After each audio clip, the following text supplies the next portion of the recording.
Well, howdy there, Nathan. Check this out. We have a brand new 2014 Toyota Avalon Hybrid. Huh, good looking car. Now, we've already reviewed this car, so what do you want to do with it? I got an idea. Okay. Let's do a special 0 to 60 run.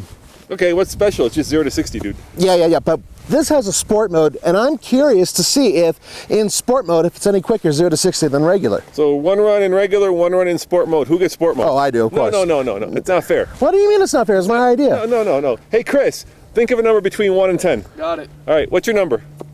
7. All right, I'm going to say 2. What's your number, Chris? It was 8. Ah! All right. I'm betting it's going to be the same. Yeah, probably.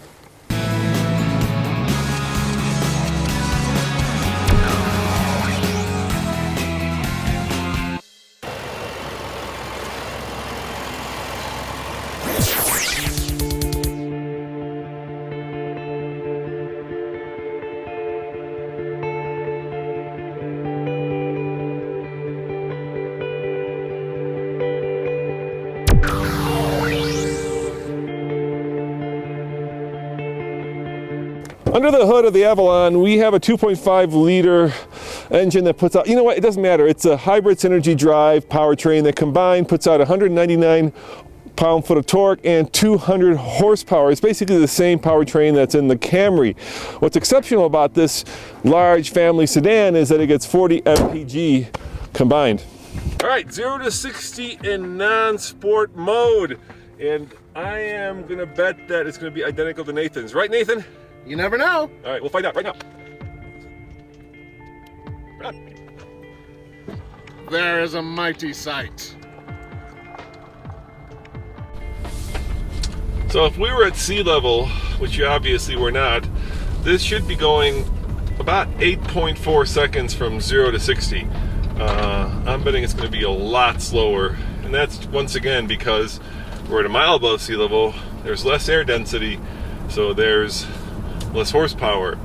There's also an electric drive with a battery that's half charged, and electricity, unlike the internal combustion engine, is not affected by air density, so that should give it a little bit of a boost, but it's only a small percentage, relatively small percentage of the combined power output of this vehicle. So we'll see. I'm betting it's going to be at least 9 seconds to 60, probably more like 10. Here we go, floored. Front wheel drive CVT. There's 40, it's holding the power, and there's 60. That was very surprising indeed. Check it out. 9.24, which is, you know, respectable. And to be honest, usually I'm kind of whiny and whinging about the CVT, but in this car, because I think they've toned down the sound, they've tried to make it very quiet. It's not as droney as some other cars, so yeah, I could live with it. I'm sure that 40 MPG is a worthy trade-off for having a car that is comfortable, luxurious, big. And like I said to Nathan, if Lexus ever designed a Toyota, this is the one. Does it just blow your mind?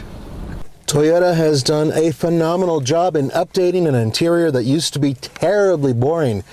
This is as good as any Lexus interior that I've seen, at least visually. Yeah, sure, there's just a couple spots where maybe it's a little, cheap, but in terms of overall stitching and materials and everything else, it certainly doesn't look like some sort of flyweight rental car. It looks like a proper luxury car.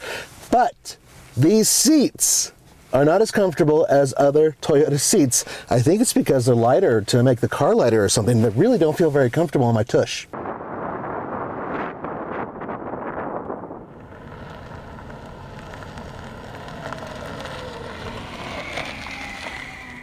All right, Nathan, you were very close, 9.24. And I'll tell you why, because it has an electric motor, so it compensates for some of the loss. Question is, are you going to be faster? I weigh about 20 pounds more than you, but I think that sport mode will do absolutely nothing. Let's find out.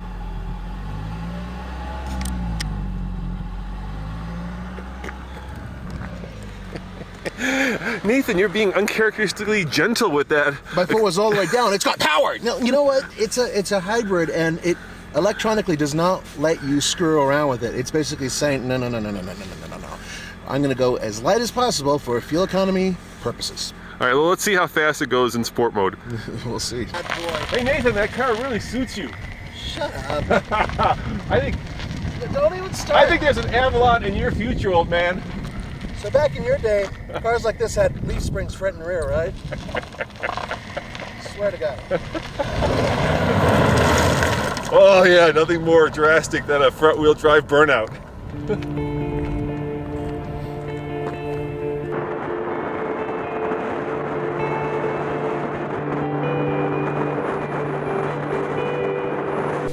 Actually really impressed with the design of the Avalon. I think externally it's a great looking car. I really like what they did.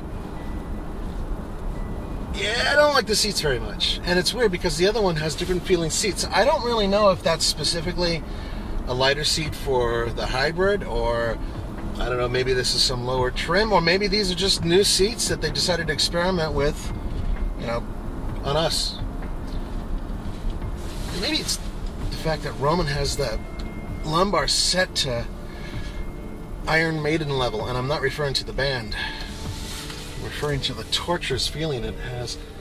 One time, let's do this. Put my hat down a little lower just to prevent it from flying off. Here we go. What's cool is when you switch it over to sport mode, it goes from the eco stuff, and I'll be damned.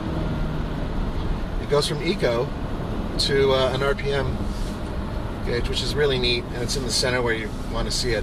So that's cool too. And I was faster than Roman. 9.19.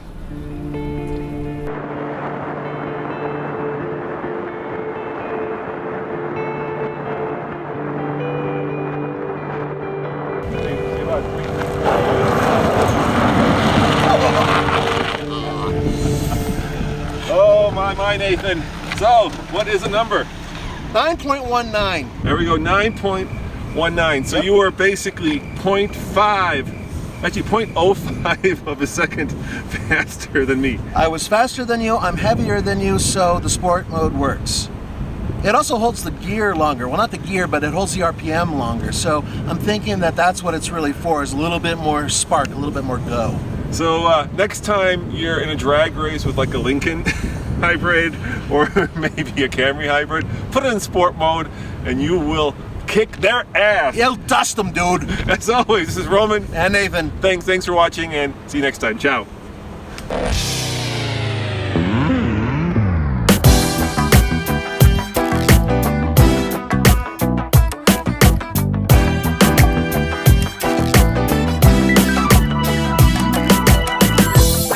So, do you guys want to see me and Nathan sitting forlornly by the side of the road looking at a smoking communist-era Tatra in the town of Plzeň? Because, Nathan, that's what's going to happen if we can get funding for our Prague to Pebble Beach drive. Well, Plzeň's not so bad. I mean, that's where the beer comes from, right? Yes, that is where the beer comes from. Oh, shucks. But the point is, we're trying to get this great project off the ground, and we need your help because we want to take you along the way. We're trying to tell the untold story of Tatra.